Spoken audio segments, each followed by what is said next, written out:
बोलो सद्गुरु भगवान की जय।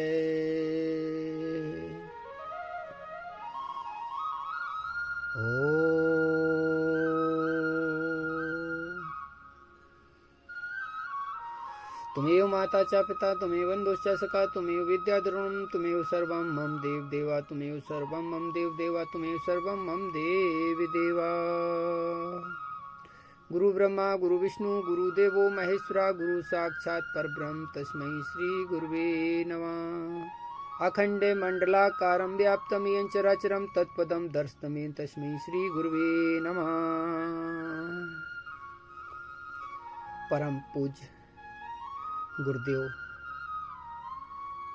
श्री हरि माता पिता और हमारी प्यारी माताएं बहनें नौजवान साथी सभी भक्तगण सभी को दीपावली की परिवार सहित संसार के सभी मृत लोकवासी और माताएं और बहनें सभी को सादर प्रणाम।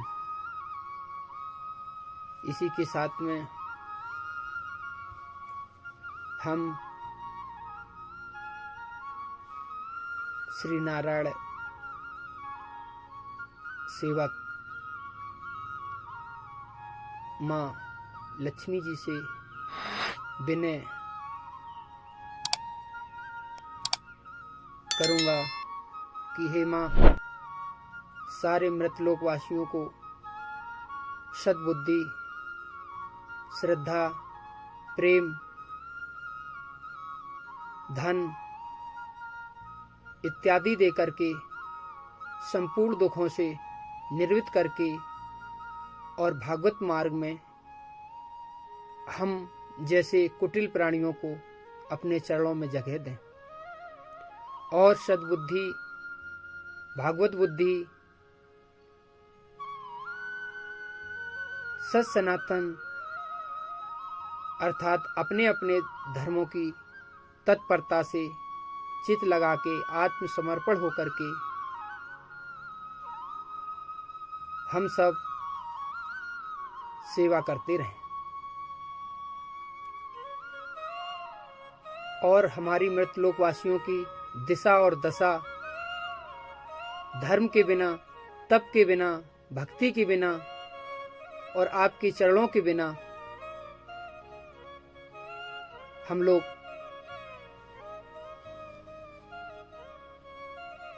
मृत लोक में आकर के वास्तविकता स्वरूप को नहीं जान पाए। हम स्वयं को नहीं जान पाए, स्वयं के स्वरूप को नहीं जान पाए, परमात्मा के स्वरूप को नहीं जान पाए, इस समाज के स्वरूप को नहीं जान पाए, इस मृतलोक वासियों के भाव को नहीं जान पाए, इस संसार के मृतलोक वासियों की गरिमा है जो कर्म है इत्यादि हम क्या कहें। हम अंधे लोग सिर्फ संसार आसक्ति में रह करके मैंपन अपनापन और पता नहीं क्या क्या हम लोगों के भाव में विचार रख करके संसारिक मिथ्या में आडंबरों में अंधविश्वास में पढ़ करके शरीर को अपना मान करके मिथ्या चीजों में आसक्ति रख के क्रूरता व्यभिचारता भाई भाई में विघटन समाज में विघटन गृहस्थ आश्रम के अंदर क्रूरता इत्यादि इत्यादि करने में हमारी बुद्धि तत्पर है। भगवान की भागवत बुद्धि में कर्म करने में तत्पर नहीं है। ये सब कारण यही है कि हम अपनी माँ से आराध्य देव से धन इत्यादि स्वार्थ भाव से तो मांग लेते हैं, पर उसको खर्च करना किस जगह है, लगाना किस जगह है, देना किस जगह है, खाना किस जगह है, पहनना किस जगह है। और इस धन धर्म धन को किस प्रकार भोग करना है इत्यादि हमें ये भी पता नहीं है। आजकल वृथा शास्त्र, गुरु, आज शक्ति माता इत्यादि हम किसी की बात मानने के लिए सक्षम नहीं, क्योंकि हमारी बुद्धि मिष्टा हो गई। पर्दा काला इतना हो चुका है हमारी आत्मदृष्टि का, हृदय का, मन का, जो कि हम साफ इस संसार को श्रद्धा भाव से नहीं देख पा रहे। इन सब बातों का कारण सिर्फ धर्म मार्ग में न लग करके, शास्त्रों का कहना न मान करके, गुरुओं का कहना न मान करके सिर्फ अपने मन की बात मानते रहे। और आज भी हम मन की बात मान रहे हैं, संसार आसक्ति की बात मान रहे हैं, पर धर्म अविनाशी चल करके अपने बच्चों को, अपने भक्तों को कोशिश करते कि हमारे भक्त भक्ति में लग जाएं और धर्म पूर्वक धर्म मार्ग में चल करके अपना जीवन संभाल लें, पर नहीं, मानने के लिए तैयार नहीं। हमको करना वही चाहिए जो शास्त्र मना करते, गुरु मना करते, धर्म मना करता है, पर जबरदस्ती मानेंगे हम अपने मन की। तो प्रिय सज्जनों, माताओं और बहनों, पिछले शब्दों में, पिछली शब्दावली में आपको ज्ञात कुछ शब्दावली से हमने कराया कि संसार में आप माताओं को और जन समुदाय को कहीं जाने की जरूरत नहीं है, जीवन में कहीं जाने की जरूरत नहीं है और ना ही कहीं भटकना चाहिए। आपके पास तीनों लोक हैं, साक्षात श्री हरि नारायण परब्रह्म परमात्मा आपके हृदय में वास कर रहे हैं, अखंड ज्योति जल रही है, पर ये काल रूपी पर्दा मूर्खता से, अधर्मता से, क्रूरता से आपको कुछ नहीं दिख रहा है। ये सब कारण उसका जड़ है, आप भागवत धर्म से टच नहीं है। भागवत धर्म को, सत्य को, अविनाशी को अपने से बहुत दूर कर रखा है, जिससे बुद्धि हमारी सही निर्णय नहीं ले पाती। अधर्म को भी हम धर्म मान लेते हैं, क्यों? स्वार्थवश, मोहवश। प्रेरणा देती है धर्म बुद्धि, पर उसकी मानते नहीं, क्योंकि अधर्म का पल्ला आपके अंदर जो है वो भारी हो गया है, धर्म का पल्ला हल्का हो गया है, तो अधर्म धर्म के ऊपर आरूढ़ हो जाता है। इस वजह से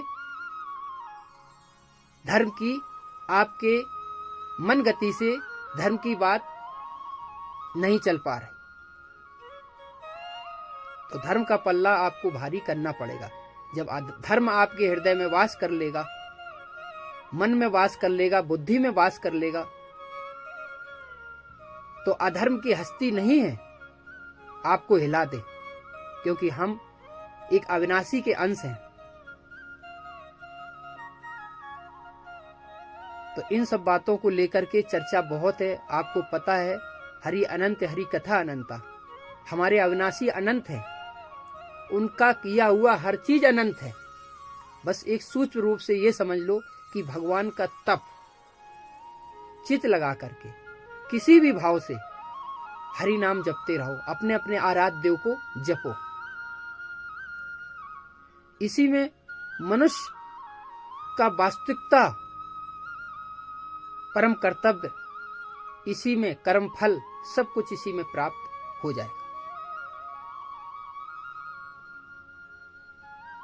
आप किसी आश्रम में जाकर के, हमारे साधुओं के पास जाकर के, अनंत अनंत महापुरुषों के पास जाकर के, शास्त्रों के पास जाकर के जब समागम करते हो, तो आपको एक ही चित होना चाहिए, एक ही बुद्धि होनी चाहिए। हम जो दक्षिणा मांगेंगे अपने गुरुदेव से, वो सिर्फ भक्ति और तप की दक्षिणा मांगेंगे कि हे प्रभु हमारी भक्ति सही हो जाएगी,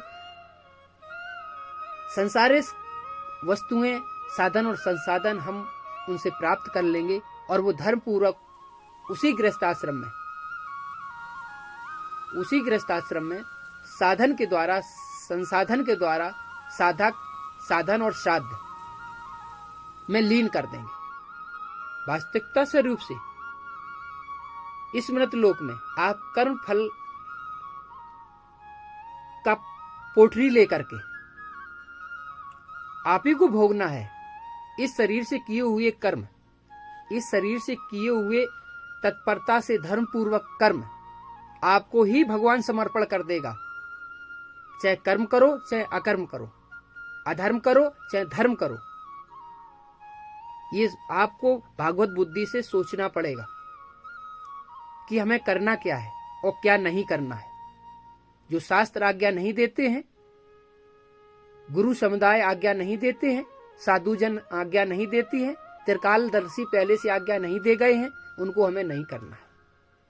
कितनी भी बड़ी बहुमूल्य चीज हो इस संसार की, हमें उस पर हाथ नहीं लगाना है।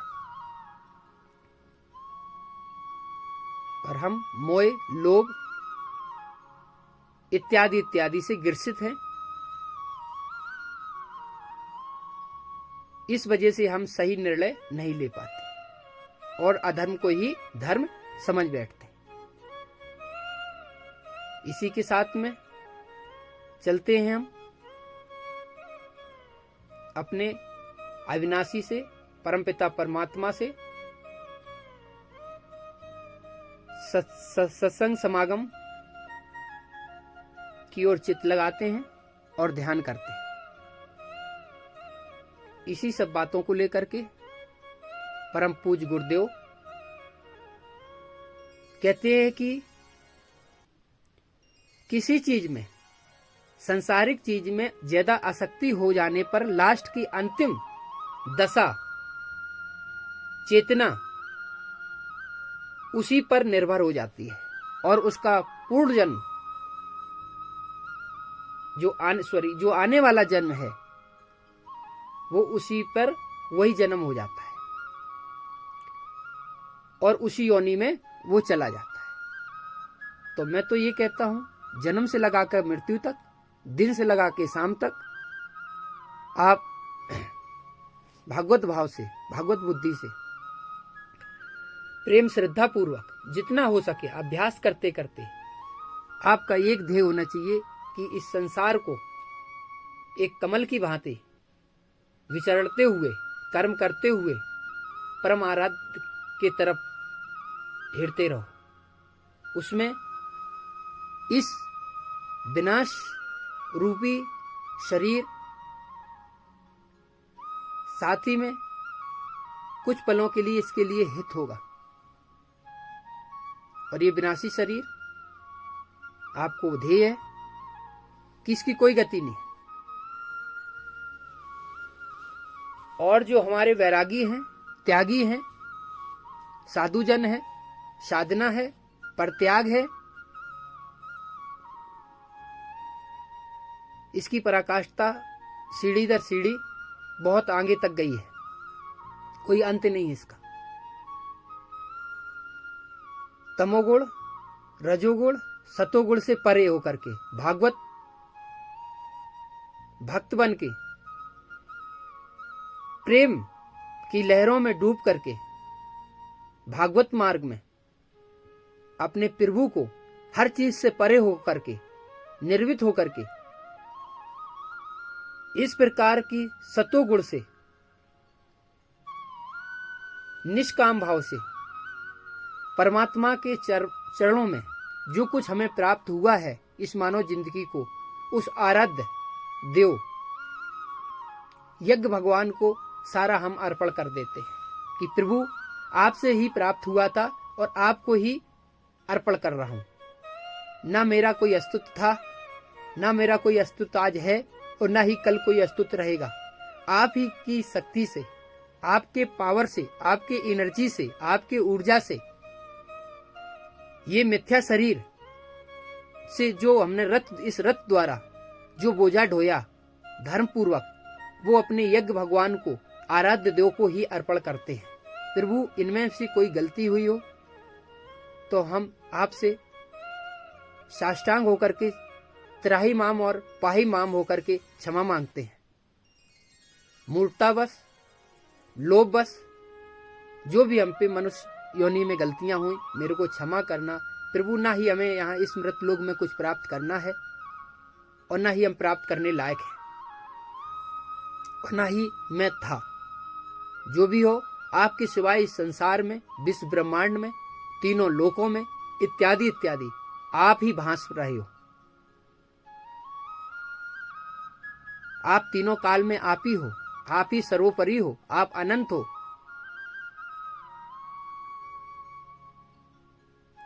भगवान की अविनाशी की चर्चा करने वाली बात बहुत कुछ है।